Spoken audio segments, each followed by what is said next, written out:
예수님의 제자가 되는 신앙 설교를 하고 있는데 6번째 시간입니다. 오늘은 바돌로매를 보겠습니다. 바돌로매는 나다나엘과 동일한 인물입니다. 예수님의 제자 중에 나다나엘이라고 하는 이름은 없는데 요한복음 1장과 21장에 가면 나다나엘이라고 하는 이름이 기록됩니다. 이 바돌로매는 갈릴리 가나 지방의 어부입니다. 빌립의 친구고요. 빌립이 전도해서 예수 믿고 제자가 된 사람이지요. 기독교 회사 전승에 의하면 이 바돌로매는 인도와 아르메니아에서 복음을 전하다가 순교를 했다고 그래요. 가죽이 벗겨지는 끔찍한 순교를 당한 것으로 알려져 있습니다. 바돌로매의 신앙에 대해서 오늘 우리가 살펴보는데 성령께서 말씀을 통해서 우리의 영혼을 터치해 주시는 복된 시간 되기를 바랍니다. 첫째로 빌립의 말을 듣고 예수님께 나아갔다고 했습니다. 47절에 보시면 예수께서 나다나엘이 자기에게 오는 것을 보시고 이런 표현을 합니다. 이거는 복음을 듣고 순종하는 신앙이다, 이렇게 말할 수 있습니다. 지난 시간에 빌립에 대해서 말씀을 들었지만 빌립이 예수님 만나고 너무 좋아서 나다나엘에게 전도하잖아요. 모세의 율법에 기록한 이를 우리가 만났다. 그분이 누구라고 그랬어요? 예수님이에요. 여러 선지자가 기록한 나사렛 예수님을 우리가 만났다, 막 전도합니다. 그리고선 나중에 뭐라고 그래요? 와서 보라, come and see, 와서 보라, 이렇게 얘기를 합니다. 그러니까 그 말을 듣고 예수님께 나오지요. 그러니까 나다나엘이 복음을 듣고 즉시 순종해서 예수님께 나옵니다. 우리가 이제까지 배운 제자들이 있는데 공통점이 있어요. 복음을 듣고 순종했다는 거예요. 베드로를 보세요. 예수님이 사람 낚는 어부가 되게 하리라 하니까 배와 고기를 버려두고 예수님을 따라갑니다. 야고보의 경우도 마찬가지죠. 예수님이 부르니까 나를 따르라 부르니까 아버지와 품꾼들과 배를 버려두고 주님을 따라갑니다. 즉시 순종하지요. 요한은 어때요? 야고보와 함께 고기를 잡고 있을 때 예수님이 부르시잖아요. 아버지와 배와 그물을 버려두고 예수님을 따라갑니다. 안드레도 동일하죠. 예수님 말씀 듣고 곧 그물을 버려두고 따르니라 그랬어요. 안드레는 지체하지 않았어요. 빌립도 예수님이 부르니까 나를 따르라 하니까 즉시 결단하고 순종하고 주님을 따라갔다고 했지요. 사도행전에도 보세요. 베드로가 복음을 전하잖아요. 너희가 십자가에 못 박은 예수님이 하나님이 살리셨다. 하나님이 예수님을 사망의 고통에서 풀어 살리셨다. 예수님을 하나님이 주와 그리스도가 되게 하셨다. 그래서 여러분은 회개하고 예수님을 믿고 세례를 받으세요. 죄사함 받으세요. 그러면 성령을 받을 겁니다. 설교를 하니까 베드로가 복음을 선포하잖아요. 그러니까 그 복음을 듣고 그날에 3,000명이 세례받았다고 그랬어요. 복음을 듣고 3,000명이 주님 말씀 듣고 순종했다는 얘기입니다. 여러분, 우리는 여기서 귀중한 진리를 깨닫게 됩니다. 예수님의 제자와 같은 신앙을 소유하려면 복음을 듣고 순종해야 된다는 거예요. 따라합시다. 복음을 듣고 순종해야 된다. 베드로, 야고보, 요한, 안드레, 빌립 한결같이 다 복음을 듣고 순종했잖아요. 자신의 상황이나 환경에 얽매이지 않았잖아요. 뛰어넘었어요. 그리고 순종했어요. 오늘 예배드리는 저와 여러분도 예수님의 복음을 듣고 즉시 순종해서 주님을 따라가는 축복이 있기를 바랍니다. 아멘. 최근에 학자들과 목회자들이 공통적으로 말하는 게 있어요. 산업이 발전하고 정보 통신 기술이 발달하면서 우리가 물질적으로 풍요로운 삶을 살아가잖아요. 예전보다도 얼마나 우리가 풍요롭고 여유롭고 넉넉하고 모든 문명의 혜택을 다 누리면서 살고 있지 않습니까? 그런데 이런 시대에 성도들이 복음을 듣고 무감각하다는 거예요. 또 어떤 사람들은 복음을 들으려고 하지도 않는다는 거예요. 여러분, 복음이 뭐예요? 굿뉴스가 뭐예요? 굿뉴스, 말 그대로 복된 소식이에요. 아담과 하와가 죄를 지은 이후에 모든 인류는 죄의 DNA를 전수받고 태어나잖아요. 죄의 삭은 사망이기 때문에 죄 지으면 다 죽어요. 육신의 생명이 끝나면 하나님의 심판대에 서잖아요. 그때 지옥 가는 거예요. 근데 복음이 뭐냐 하면 여기에서 살 길이 있다는 거예요. 지옥 가지 않는 비결이 있다는 거예요. 하나님이 세상을 이처럼 사랑하사 독생자를 주셨으니 이는 그를 믿는 자마다 멸망치 않고 뭘 얻어요? 영생을 얻는다고 그랬어요. 예수님은 그랬잖아요. 내가 곧 길이요 진리요 생명이니 나를 말미암지 않고는 아버지께로 올 자가 없느니라. 주 예수를 믿으라. 그리하면 너와 네 집이 뭘 얻어요? 구원을 얻는다고 그랬어요. 여러분, 이게 복음이잖아요. 그러니까 복음이 뭐냐? 복음은 예수님이에요. 복음이 예수님이고 예수님이 복음이에요. 마가복음 1장 1절에 하나님의 아들 예수 그리스도의 복음의 시작이라 그랬어요. 복음과 예수님은 동격이에요. 그렇기 때문에 예수 믿으면 사는 거예요. 회개하면 예수님의 보혈로 용서받는 거예요. 예수 믿으면 죄와 사망에서 해방받아서 하나님의 자녀로 살아가는 거예요. 육신의 생명이 끝나면 영원한 하나님의 나라에 들어가는 거예요. 이게 복음이에요. 굿뉴스예요. 그런데 이 복음을 들으려고 하지 않는다는 거죠. 예배 드리는 것으로 만족한다는 거예요. 예배를 통해서 자신의 삶을 하나님의 복음이 역사하는 현장으로 만들려는 생각을 안 한다는 거죠. 여기에 편승해가지고 많은 강단에서 복음 비스무리한 것을 가지고 복음이라고 얘기한다는 거예요. 오늘날 강단에서 복음이 떠났다는 거예요. 복음이 선포되지 않는다는 거예요. 여러분 보세요. 강단은 예수님 얘기가 흘러 넘쳐야 됩니다. 십자가의 보혈과 죄의 용서가 파도쳐야 되는 거예요. 하나님의 생명이 지속적으로 공급돼야 되는 거예요. 예수님의 생명이 계속적으로 공급돼야 되는 거예요. 그 예수님의 생명이 내 영혼을 살려서 복음을 위한 인생으로 바꾸도록 만드는 것이 이 강단입니다. 동의하십니까? 사도행전에 베드로와 요한과 사도 바울의 설교를 가만히 보세요. 전부 이런 얘기입니다. 다른 얘기 없습니다. 그런데 요즘 어때요? 성도들이 듣기 좋아하는 설교가 파도칩니다. 하나님 눈치 보지 않고 사람 눈치 보는 설교가 얼마나 많은지 모릅니다. 도덕적인 설교, 윤리적인 설교, 가만 들어본 지혜를 얻어라.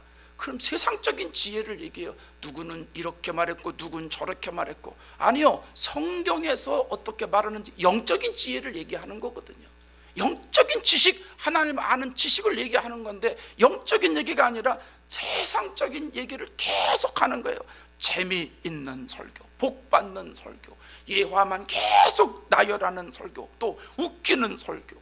성도들이요, 설교 듣고선 재미있거나 웃기면은요, 야, 목사님 설교 잘한다, 오늘 되게 은혜로웠어, 이럽니다. 여러분도 그러시는지 모르겠어. 여러분, 설교를 재밌게 하면 좋지요. 그것도 은사예요. 참 감사한 거예요. 설교를 재밌게 해서 교인들이 빨리빨리 복음을 알아듣고 그러면 좋은 거예요. 그런데요, 재밌게 하는 것이 잘하는 설교는 아니에요. 그건 아시잖아요. 웃기는 설교가 잘하는 설교는 아니에요. 잘하는 설교는 복음이 선포되는 설교예요. 여러분, 설교에 복음이 없으면 더 이상 설교 아니에요. 그 가치가 없는 거예요. 예수님 얘기가 없는데 설교는 예수님 얘기 하는 거예요. 예수님 얘기. 예수님 얘기를 하는데 설교에 예수님 얘기가 빠졌다면 그게 무슨 설교입니까? 강의지. 성경의 모든 내용이 예수님 얘기잖아요. 구약은 예수님이 오실 것이다. 신약은 예수님이 오셨다는 거예요. 요한복음 5장에 이 성경이 요한복음 시대의 성경 구약을 얘기하는 거예요. 이 성경이 내게 대하여 기록하였습니다. 예수님 말씀이에요. 요한복음 5장 46절에 모세가 내게 대하여 기록했다. 모세가 기록한 건 다 누구 얘기라는 거예요? 예수님 얘기라는 거예요. 누가복음 24장 27절에 모세와 모든 선지자의 글로 시작하여 모든 성경에 쓴 바, 모든 성경에, 어떤 성경이에요? 구약 성경이에요. 구약에 있는 모든 성경에 쓴 바 자기에게 관한 것, 예수님께 관한 것 자세하게 설명해 주셨다고 말씀하고 있잖아요. 설교는 구약을 보든 신약을 보든 전부 거기서 누가 나와야 돼요? 예수님이 나와야 돼요. 요즘 우리가 레위기 보고 있잖아요. 레위기 금요일날 레위기 얼마나 지루해요. 뭔 제사가 그렇게 많고, 아이고 잔인하고, 아이고 피비린내 나고, 아이고 끔찍하고, 전부 이런 얘기잖아요. 번제, 소제, 화목제, 속건제, 속죄제, 원또 제사가 이렇게 많디야. 너무 어려워가지고 넘겨 막 이러고 그동안 읽었는데, 그걸 우리가 요즘 금요일날 읽고 있어요. 배우고 있어요. 은혜 받고 있어요. 뭔 얘기예요? 누구 얘기예요? 예수님 얘기예요. 예수님 얘기. 짐승을 가져와서 짐승을 잡고 피를 흘리면 네 모든 죄가 용서된다, 대속받는다. 그게 예수님 얘기거든요. 금요일마다 우리는 무슨 얘기 듣고 있어요? 예수님 얘기하고 있고 예수님 얘기를 듣고 있어요. 여러분 금요일 많이 나오시기 바랍니다. 지난주는 삼청이 MT 갔는데도 많이 나오셨더라고. 이번 주도 기대할게요. 여러분 설교는 복음이 선포돼야 되는 거예요. 십자가가 선포돼야 되고, 죄가 선포돼야 되고, 보혈이 선포돼야 되고, 영혼 구원이 선포돼야 되는 거예요. 그게 잘하는 설교예요. 그래서 여러분 그런 설교를 들을 때마다 어때요? 내 영혼이 막 찔끔찔끔 하잖아요. 내 영혼이 막 토치돼서 막 내 영혼이 사는 것 같고 말이죠. 신앙생활 잘못하는 것들이 그냥 금방금방 확인돼 가지고 내가 회개하게 되고, 내가 삶의 방향이 비뚤어져 있으면, 야 이거 이제 예수님의 방향이 아니고 세상 방향이다, 육신의 정욕의 방향이다 그러면요, 이걸 금방금방 잡게 되고 하나님 관계 점검하고 수리되고 회복되고, 자 성령의 인도하심으로 내가 살아야 되겠구나, 그 결단이 있지 않습니까? 저도 이런 설교하려고요 몸부림치면서 기도합니다. 이 설교하려고 몸부림치면서 기도하고 있는데, 여러분은 복음을 들을 때마다 순종하는 신앙으로 여러분 스스로를 만드실 수 있기를 바랍니다. 그래서 죄의 설교를 들을 때마다 하나님께로부터 멀어진 죄가 무엇인가 빨리빨리 찾아내세요. 십자가의 피의 설교를 들을 때마다 여러분이 해결되지 않는 죄의 문제를 전부 다 해결하세요. 영혼 구원의 설교를 들을 때마다 천하보다 귀한 그 생명을 찾으시는 그 예수님의 마음을 가지고, 예수님의 그 간절한 마음을 가지고 영혼 구원을 향해서 발걸음을 여러분이 떼시기를 바랍니다. 복음을 들을 때마다 여러분의 영혼이 충격을 받고 하나님께로 돌아가는 축복이 있기를 바랍니다. 바돌로매를 통해서 하나님이 우리에게 말씀하시는 요점이 바로 이거예요. 오늘 예배드리는 저와 여러분 모두는 바돌로매처럼 복음을 듣고 순종하는 은혜가 있기를 바랍니다. 둘째로 참 이스라엘 사람이요 간사한 것이 없다고 했지요. 47절에 보세요. 보라 이는 참으로 이스라엘 사람이라 그 속에 간사한 것이 없도다. 이 말은요 신앙 성품으로 만들어진 신앙이다, 이렇게 말할 수 있어요. 신앙 성품으로 만들어진 신앙이다. 예수님이 나다나엘에게 참으로 이스라엘 사람이다 말씀하시잖아요. 이 참으로라고 하는 말은 확실히 진실로 이런 말이에요. 예수님이 십자가에 달려 돌아가셨을 때 백부장하고 예수님 지키던 사람들이 뭐라 그래요? 이는 진실로 하나님의 아들이었도다. 거기서 진실로 이런 말을 써요. 오늘 본문에서는 참으로, 그 원어는 똑같아요. 알레도스, 똑같은 표현이에요. 그러니까 나다나엘은 다른 이스라엘 사람들과 확실히 다르다는 거예요. 경상도 말로 집사님 확실히 다르다는 거죠. 나다나엘은 확실히 다르다는 거예요. 일반적으로 이스라엘 사람이라고 말할 때 두 종류로 말할 수 있는데요, 육신의 자녀와 언약의 자녀가 있어요. 육신의 자녀는 혈통적으로 이스라엘 사람을 말하고요, 언약의 자녀는 영적으로 이스라엘 사람을 말합니다. 아브라함에게 두 자녀가 있잖아요. 장자가 누구예요? 이스마엘. 처자가 누구예요? 이삭이에요. 자, 육신의 자녀는 이스마엘, 영적인 자녀는 이삭. 그러면 하나님의 약속이 누구를 통해서 이어져 가요? 구약은 철저히 장자예요. 근데 장자는 이스마엘인데 이스마엘 안 가요. 그 장자는 무슨 장자예요? 영적인 장자를 통해서 혈통이 내려가는 거예요. 그래서 하나님이 이삭을 통해서 아브라함에게 복을 주시는 거예요. 로마서 9장에 가면 이스라엘에서 난 그들이 다 이스라엘이 아니요 이런 표현을 해요. 아브라함의 씨가 다 그의 자녀가 아니라, 그러니까 이스마엘이 다 아브라함의 씨가 아니라는 거예요. 오직 이삭으로부터 난 자라야 내 씨를 불리리라 이랬어요. 그러니까 언약의 씨, 약속의 씨잖아요. 이삭은 하나님이 아브라함에게 내년 이맘때 아들이 있으리라 말했잖아요. 그 약속대로 이삭이 나왔잖아요. 그래서 육신의 자녀가 하나님의 자녀가 아니고 약속의 자녀가 하나님의 자녀라는 거예요. 그러니까 나다나엘이 참 이스라엘 사람이라고 하는 것은 혈통적으로도 이스라엘 사람이지만 영적으로도 이스라엘 사람이다, 이런 말입니다.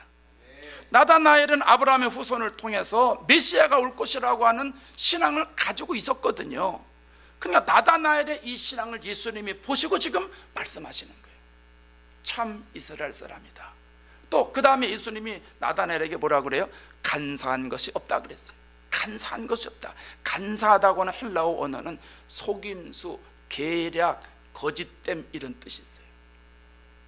이건 타락한 인간의 본성 중에 하나잖아요. 나다나엘은 교활하거나 속이지 않는 사람이라는 거예요. 자신의 유익을 위해서 좋지 않은 계략을 꾸미는 사람이 아니라는 거예요. 거짓말하는 사람이 아니라는 거예요. 겉하고 속하고 차이가 없다는 거예요. 인격적으로 투명하다는 거예요. 이건 나다나엘의 성품을 얘기해주고 있는 거예요. 나다나엘의 인격을 얘기해주고 있는 거예요. 여러분, 나다나엘은요 무화과 나무 아래서 영적인 관리를 했던 것 같아요. 당시에 무화과 나무는 기도하는 자리고 성경을 묵상하는 자리인데 나다나엘도 이 무화과 나무 아래서 진실하게 영적인 훈련을 했던 것 같아요. 그래서 예수님이 그 모습을 보시고 뭐라 그래요? 빌립이 너를 부르기 전에 네가 무화과 나무 아래 있을 때 내가 너 봤다, 이렇게 얘기를 하는 거예요. 나다나엘이 영적인 관리를 하는 모습을 예수님이 봤다, 이 말입니다. 여러분, 이 모든 걸 통틀으면 나다나엘은 신앙 성품으로 만들어진 신앙의 소유자라는 거예요. 따라합시다. 신앙 성품으로 만들어진 사람이다. 사도행전에 가면 신앙 성품으로 만들어진 사람을 만나게 되지요. 대표적인 사람이 누구예요? 바나바예요. 바나바. 사도행전 11장 24절에 바나바는 착한 사람이요 성령과 믿음이 충만한 사람이라고 그랬어요. 이 착하다고 하는 건 언행이나 마음씨가 곱다는 말 아닙니까? 국어사전에 그렇게 나와요. 근데 선하다는 말과 같은 말이에요. 이 말은 헬라어로 아가도스라고 그래요. 똑같이 사용됩니다. 그런데 아가도스는 종교적으로 사용됐어요. 이제 착하다, 선하다, 이 말은 종교적으로 사용됐는데 하나님의 성품을 말할 때 아가도스라고 그래요. 또 사람에게 사용할 때는 그 사람의 신앙 인격이 탁월할 때 사람에게 사용됩니다. 그러니까 이 바나바는 보통 인품이 아니라는 거예요. 신앙 인격이 대단하다는 거죠.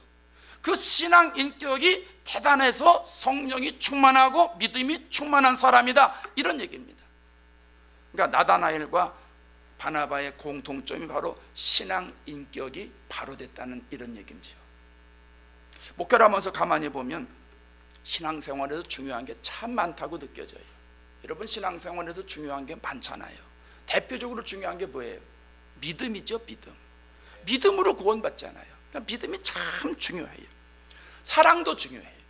주님이 서로 사랑하라 했으니까 성도들을 사랑하는 게 얼마나 중요합니까? 충성도 중요하잖아요. 맡은 자들에게 구할 것은 충성이라고 했기 때문에 충성이 중요해요.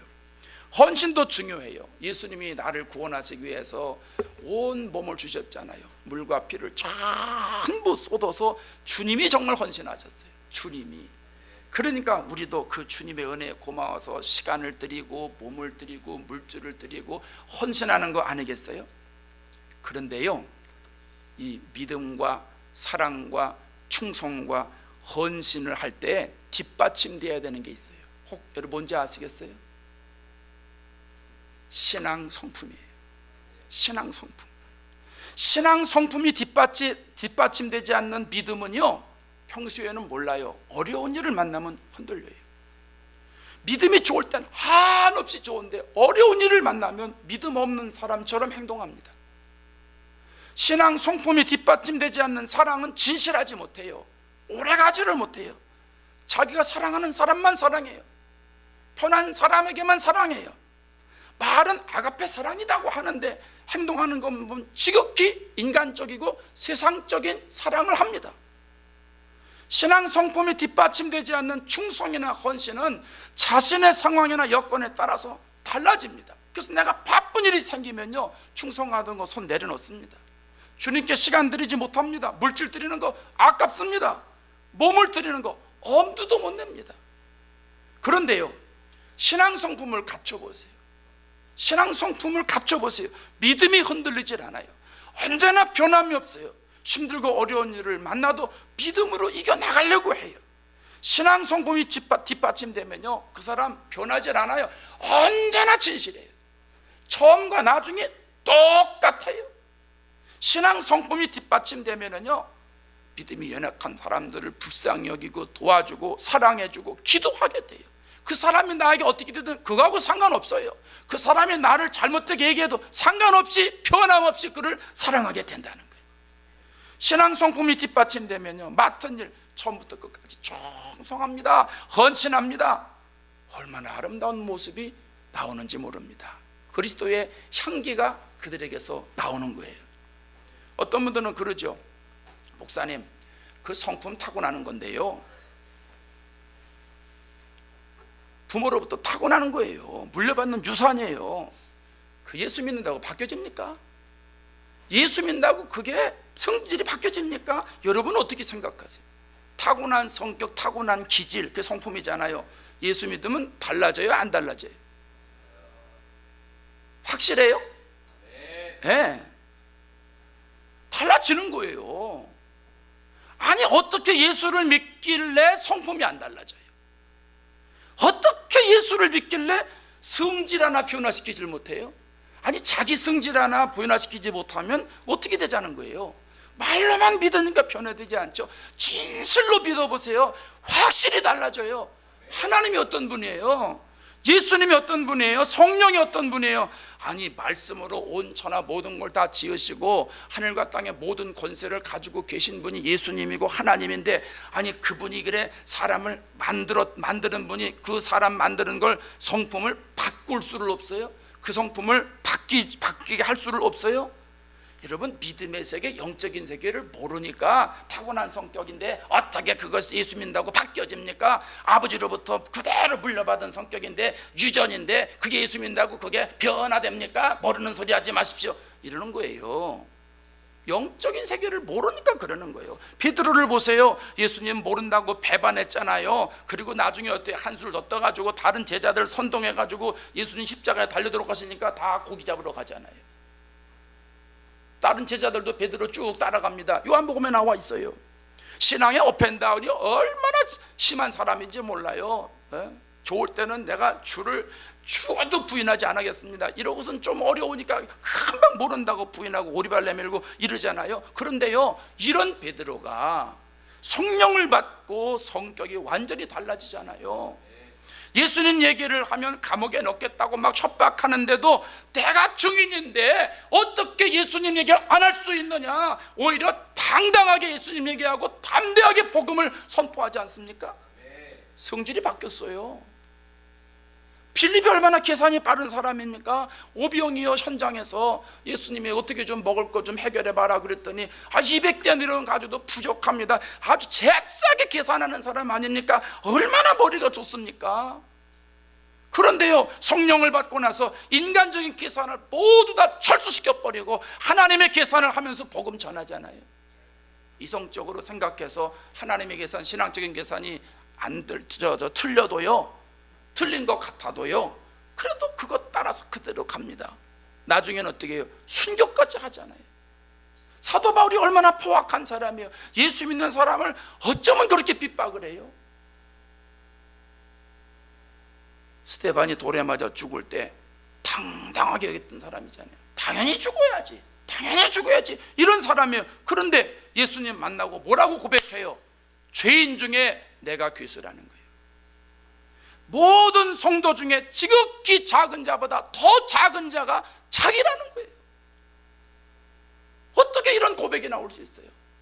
성품이 바뀌니까, 성격이 바뀌니까, 성질이 바뀌니까 사람이 이렇게 달라지는 거예요.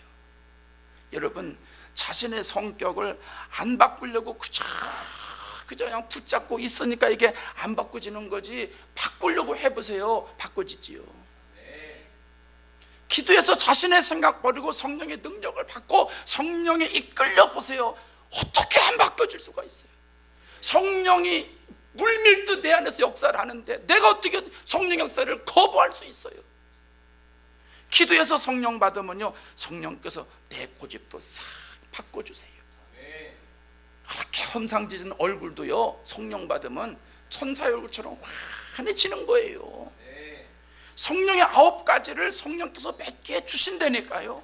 그래서 저와 여러분의 성질이 어떻든 성격이 어떻든 자존심이 있든 뭐가 어쨌든 얼굴 생김새가 어떻게 생겼든 상관없이 하나님이 역사하시면 되는 거예요. 성령이 역사하면 신앙 성품으로 만들어지는 줄로 믿습니다. 오늘 예배드리는 저와 여러분도 바돌로메처럼 겉과 속이 동일하기를 바랍니다. 아주 신앙적으로 인격적으로 투명한 사람이 되기를 바랍니다. 예수 믿으면서 열심히 기도하시고 은혜 받고 성령 받아가지고 신앙 성품으로 잘 만들어져서 예수님으로부터 칭찬받는 축복을 누리시기를 바랍니다. 셋째로 예수님을 하나님의 아들이라고 고백했습니다. 49절을 보십시오. 나다넬이 대답하되 랍비여, 당신은 하나님의 아들이시요 당신은 이스라엘의 임금이로소이다. 이것은요, 구세주로 고백하는 신앙을 뜻합니다. 나다나엘이 예수님을 하나님의 아들이라고 고백하는 일은 놀라운 일이에요. 빌립이 나다나엘에게 예수님 소개할 때 나다나엘이 뭐라 그랬어요? 나사렛에서 무슨 선한 게 날 수 있느냐 하고선 빈정거렸잖아요. 그 촌동네에서 무슨 구세주가 나느냐, 어림없는 소리다, 이런 얘기했잖아요. 내 죄를 구원해 주시는 분을 만났다. 그런데도 꼼짝 안 했던 사람입니다. 그럼 나중에 빌립이 와서 봐, 와서 봐봐, 와서 그분 만나봐, 그 소리에 솔깃해가지고 예수님께 왔거든요. 그래서 예수님께 와가지고 예수님 말씀 듣는 중간에 생각이 달라진 거예요. 야, 이분이 구세주로구나. 야, 이분이 내 죄를 해결해 주실 분이로구나. 이걸 깨달은 거예요. 그래서 나온 고백이 뭐예요? 당신은 하나님의 아들이십니다. 하나님의 아들이십니다. 이렇게 고백을 하는 거예요. 예수님께서 빌립보 지방에 가셔서 제자들에게 묻지요. 제자들이 그동안 예수님을 많이 따라다니고 사람들이 예수님 많이 따라다녔는데 사람들이 나를 어떻게 생각하나? 그래서 제자들에게 물었어요. 사람들이 인자를 누구라 그러냐? 날 누구라 그러냐? 근데 제자들이 뭐라 그래요? 예수님, 어떤 사람은 세례 요한이라고 그러고요, 어떤 사람은 엘리야라고 그러고요, 어떤 사람은 에레미야나 선지자 중에 한 사람이라고 얘기를 해요. 예수님 마음이 좋지 않아요. 그 제자들에게 다시 물어요. 그럼 너희는 나를 누구라 그러냐? 그때 베드로가 뭐라 그래요? 주님은요, 그리스도시고요, 살아계신 하나님의 아들이십니다.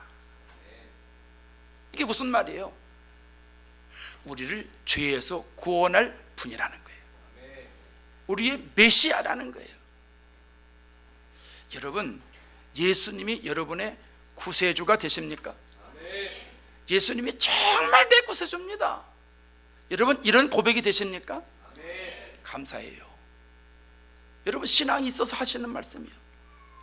여러분, 예수님이 내 구세주라는 말은 무슨 뜻이에요? 내가 죄인이라는 말이에요. 여러분, 죄인 아니면 여러분 구세주가 필요해요? 안 필요해요? 안 필요하죠. 죄인이 아닌데 구세주가 뭐가 필요해요? 아프지 않은 사람에게 병원이 뭐가 필요합니까? 아픈 사람에게 병원이 필요한 거죠.